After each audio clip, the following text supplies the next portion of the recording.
Hi guys, welcome to this channel. This reading is for Libra. Your energy of Libra around this time.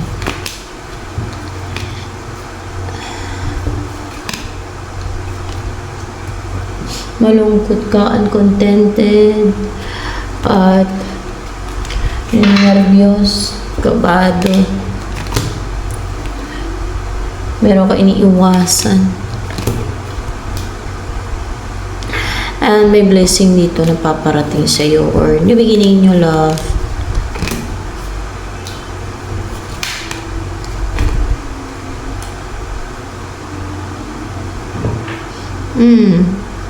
Na magkakaroon ng union sa inyo. Tahimik na magkakaroon ng union sa inyo. Hindi bulgar. Maaaring kayo lang makaalam yan. Baga walang makakaalam na iba. Sikreto lang kanyan.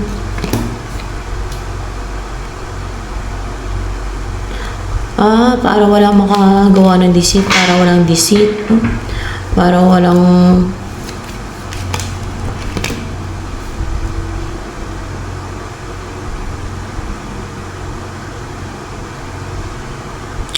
for clarification of the moon here. Clarification of the moon in reverse. May malalaman ka. Siya. May malalaman ka. May malalaman ka. Madaming meaning kasi ito about kasi pinaka-clarify ko pa yan sa guide ko. Kung ano ibig niya sabihin sa bawat card. Kasi madaming meaning yan, guys. Siya nakakalam yan. May malalaman ka and makarecover ka na sa pwedeng sakit, pwedeng from na left out to the call, sa pag-ghosting yung person, o pwedeng financial constraints, financial crisis sa pag-ibig, meron ganon.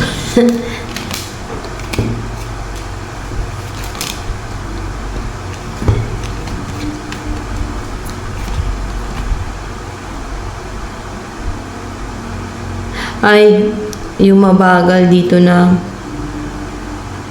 mabagal na dumating sa'yo.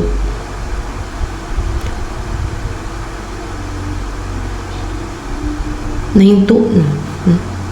Malayo na. Yung managpabagal or yung lumayo na yung ano ba tong lumayo? Lumayo sa'yo, tumalikod sa'yo.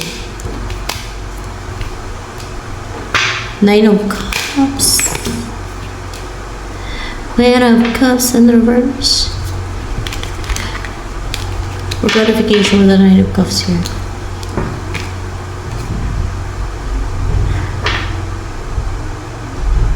Marang to. Meron tong ginagawa, wish ng wish to.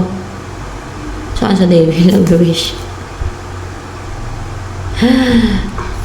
Sa devil siya nag-wish. O diba? Hindi lang sa star. Akala ko sa star lang mag-wish. Sa star pwede mag-wish. Devil siya nag-wish. Umiling siya sa devil. Kasi nabintay ng kaluluwa sa devil siguro. Kaya umiling siya sa devil. Kaya ginagrant ng devil yung kaluluwa niya. Yung niya. Yung mga wish niya. Hindi naman i-grant ng devil yung makailingan ng isang tao. Hindi kapalit ang kaluluwa. Kaya nakipag-deal sila sa devil. Binta, isanla ang kanilang kaluluwa. Para mag-grant o i-grant o ito pa rin ng devil o ibigay ng devil ang kanilang makahilingan. Pwedeng fame, money, wealth, ano may hiling nila. Mamperwisyo. Kaso lang. Wala na kaligtas ang kaluluwa nila kasi bininta nila, sinadla nila. So, ayan. So, mga cold vicious. Tumatalikod. Naduwag siya. Saan? Sa takot. Naduwag sa takot. Naduwag sa takot. Naduwag ba yan? Naduwag siya. Duwag daw siya.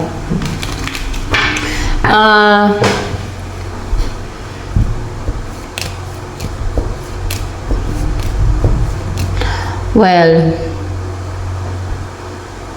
And then, yun nga, hindi na tuloy-tuloy.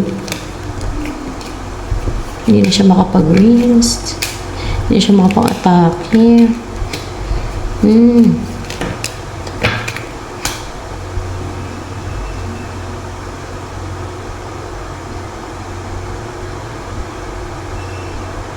Meron din siya tinanggal.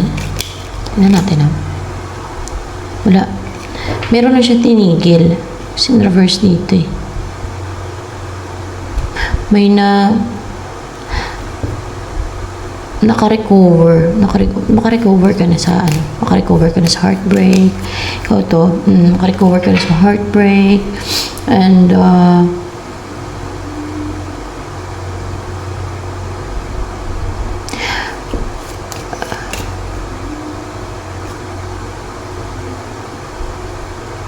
para ba nade-daydreaming to sa isang tao? Parang tingin niya sa picture. Meron ba? Meron? Wala. Parang meron siyang pinapangarap. Meron siyang pinapangarap. Meron siyang pinapangarap. Meron siyang pinapangarap. Kasi siguro nagsanla siya nagbenta ng kaluluwa si David. Ano ba ginawa niya? Nagbenta siya ng kaluluwa niya. Nasanla ba siya ng kaluluwa si David? Kaya nakapag-wish siya na pag-healing si David eh. Inagrant yung mga kailangan niya ng David eh. Kasi nagbenta o nagsanla ng kaluluwa niya. Kapalit ang kaluluwa niya. Meron siyang pinapangarap. Ngayon, hindi na siya nangangarap. Hindi na siya nangangarap. Kasi, naduwag daw siya. Takot daw siya. Takot siya saan? Natakot siya sa Satanas. Ay, nako. Natakot siya kay Satanas. Tingnan natin. Takot siya kay Satanas. Tingnan natin kay Satanas. Takot siya kay Satanas. Natakot siya kay Satanas. Nagawa niya magsanla ng kaluluwa niya kay Satanas. Tapos takot pala siya kay Satanas. Takot pala siya kay Satanas. Ay, nako. Ay, makakasama yung Satanas sa impyerno. Eternal. Kaya nabinta. Nagsanla yung kaluluwa niya.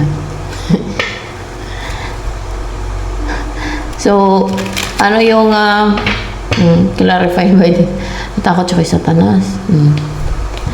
Pero sa Diyos hindi siya takot. Actually, mas nakakatakot yung mga angel of God. Yung God at si Jesus Christ. Kaysa kay Satanas o kahit sa kanino man na kampo ng kadiliman o kahit kaninong fallen angel. Bakit? Kasi kung si Jesus Christ, yung God, yung mga anghel sa langit, yan ang tagapamarusay. Yan ang maghahatol ng lalo yung God, si Jesus Christ, at si Jesus Christ. Yan maghahatol, yan ang nagpaparusa dun sa impyerno. Yan ang naghahatol ng mga kaluluwa na itapon dun sa impyerno. Yung masasama, syempre yun ang masasama. Yung mga evil, yun ang hinatulan nila doon. Hindi naman yung mabubuti, hindi naman yung mga sa side ng Diyos. Yung sa side ng kadiliman, yun ay tinatapon nila doon yung mga evil na talaga masasama. Gaya yan. At nagbinta o nagsanla ng kaluluwa yan. Impyerno yan. Yan. Si Satanas hindi naman makapaghatol ng kung may impyerno yung kaluluwa ng tao. Hindi. God ang nakakatakot sa lahat. At Diyos.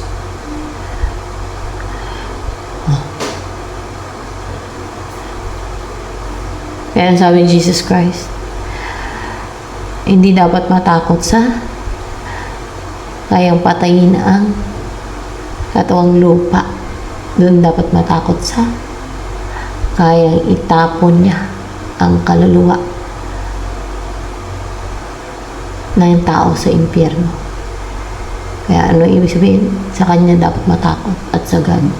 Kasi kaya nila itapon yung kaluluwa ng mga tao sa impyerno. Akala kasi ng mga tao dahil mabait yung Diyos, forgiving daw ang Diyos, kaya hindi sila natatakot. Hindi nila alam na yan ang naghahatol sa mga evil, sa mga alagad ng dilim na mga tao sa impyerno. Yan ang nagpaparusa doon sa impyerno. Yan ang di-decide kung itapon mo sa impyerno yung kaluluwa ng tao na yan o hindi. Yun ang totoo. Yun ang katotohanan. At nakakatakot din yung mga anghel. Kasi yan ang mga inutusan ng God na itapon, na magtapon. No? Magtapon ng mga kaluluwa dun sa impyerno. Kaluluwa ng mga evil. Ng mga alagad ng dilim. Yun ang totoo.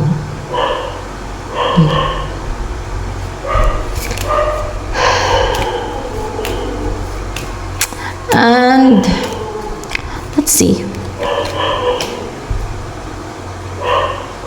Hindi na nga nangangarap ito ng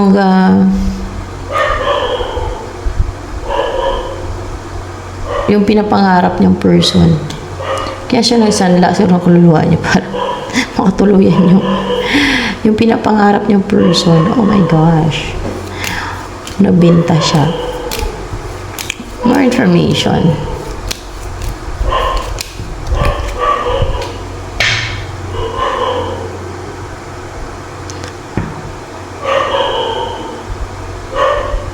Wala na din siyang spiritual power. Spiritual powers ito. Tanggal sa kanya. Hindi. Spiritual abilities ba tanggal sa kanya?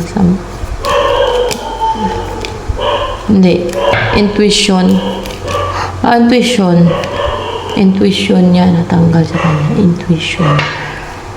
Kasi, ibig sabihin yan, tinanggalan siya ng God ng intuition. Hindi mga sa kadilim na natanggal. Kundi God yan. Kasi, sa ano to eh, sa kadiliman to eh, nagbinta o nagsanla ka ng kaluluwa niya eh. Kaya nakapagsumo niya ng devil. Kaya nabinta yun doon ang kaluluwa niya o nagsanla. Basta ganun. Kaya sakop ng kadiliman yan. Kadiliman na yan.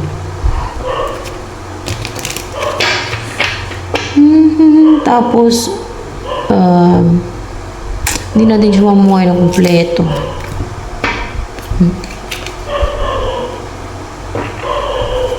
And,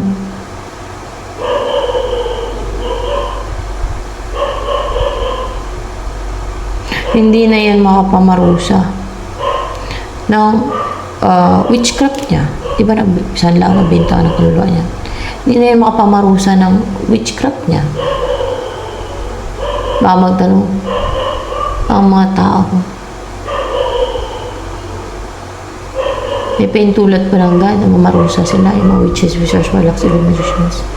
Ang sagot ko, wala. Pinapapatay ngayon sila ng God yung mga witches, wizards, warlocks, evil magicians. Dahil hindi sa kanya yan. Sa kadiliman yung mga yan. Sakop ng kadiliman yung mga yan. Yung mga witches, wizards, warlocks, evil magicians. Kanino galing yung pahintulot nila na mga ano sila, mga parusa sa mga ginagawa nila ng witchcraft sa mga taong binabarang nila. Saan galing yung pahintulot? Sa kay Satanas, sa devil. Hindi galing sa Diyos. Pinapapatayan ng Diyos yung mga alagad ng kadiliman na yan.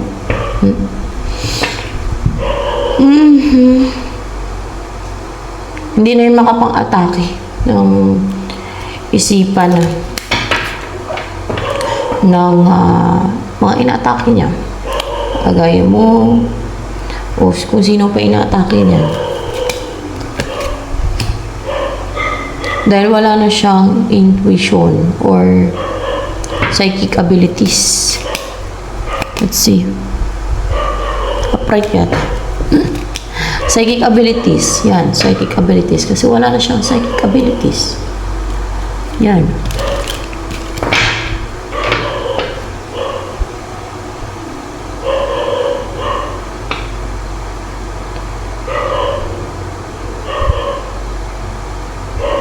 May napanood ako sa Facebook. Malalaman na pag may psychic abilities ka, kung may cross sa kaliwang palad mo, yung X. Ewan kung totoo. O kasabihan lang yun. Hindi na din siya makapag-juggling pa.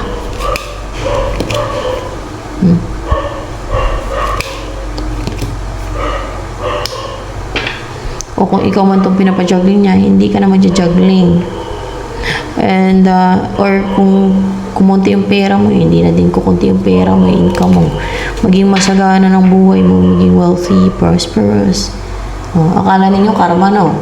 Kagaya na nangyari sa akin na nagkandalacha-lache, tapos mukha ko tinarada pa. Akala niyo, karma ako, no? Ba't wala ko karma? Yung totoo naman yung sabi ko, eh.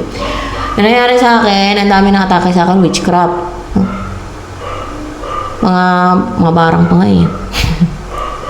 Kaya, umantong sa parang nawalan ako ng gana mag-tar reading, tapos, kasi manipulation yun yan, iba-iba atake, hindi lang barang. May mapalipad-hangin pa. Dito pa lang, madami na ng atake dito, kasi mahalaga din ng dilim. No? Pagtulungan nila yung sa side ng Diyos. You know? Kasi may mission ako sa Diyos, kaya pinagtulungan ako. Kaya notice mo ni Jesus Christ sa vision ko, kasi sa Diyos na ako. Pagkatapos ako bautismuhan, tumubo ang pakpak ko. May pakpak na akong puti, malaki. Char. Ito naman. Kasi sa side ako ng Diyos, bautismuhan ba akong Jesus Christ, hindi ako sa side ng Diyos, hindi ako sa side nila, hindi ako sa light, sa liwanag. Makaka-recover ka na din sa losses, manawala sa iyo, regrets, emotional turmoil, and yung masaya na yung buhay mo, maging positive ka na, maging successful. You deserve that. You deserve that. Maging confident ka na, maging attractive, and stable, secured, and Queen of Pentacles and King of Pentacles. Makapag-asawa ka ng responsible, a good provider, reliable na tao. Magician. What's with the magician here? Hindi na daw mag-celebrate yung mga magician na ito. Mga gumagawa ng witchcraft po. Magantay kung kailan magkaroon ng result o kung kailan makita nila yung resulta ng ginagawa nilang witchcraft, hindi nga magkakabisa. Antay sila na antay, hindi sila magtatagumpay, hindi sila mag-celebrate kasi wala, pompos ang kanilang gagawin, sa kabilang buhay, impure na pa sila. Tapos Page of Cups in reverse. Kasi sayang lang kanilang mga ginagawang pang atake, rituals, or yung devil, kung devil man yan sinusumula nila, o umiling sila sa devil na atakihin ka, o kung sino man na sa kadiliman hinihilingan nila, hindi makapang-atake. Parang magmatigas dahil takot. Hindi. Dahil may baggage. Hindi dahil takot. Sa kanila makarga atake nila.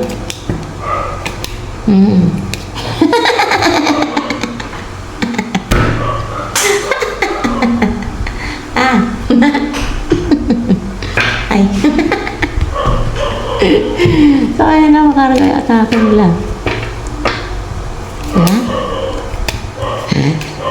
Okay. Hindi sila aggressive mga-atake kasi mga-atake sila sa kanila, hindi makakarga yung atake nila.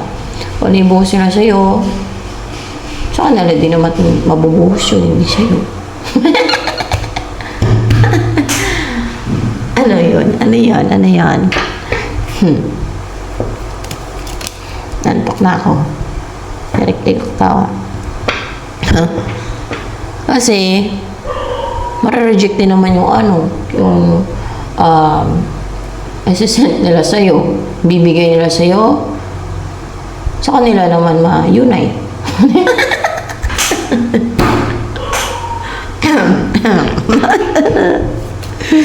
Aray ko. Ay, nako.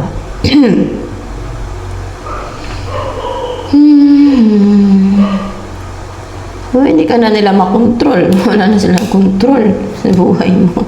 Hindi na sila makapangharang. What a good news. My dear. Oh, diba? Hindi na sila makapang-oppress. Hindi na sila superior. Hindi na sila makapangadlang. So yan, hanggang dito na lamang. For Libra.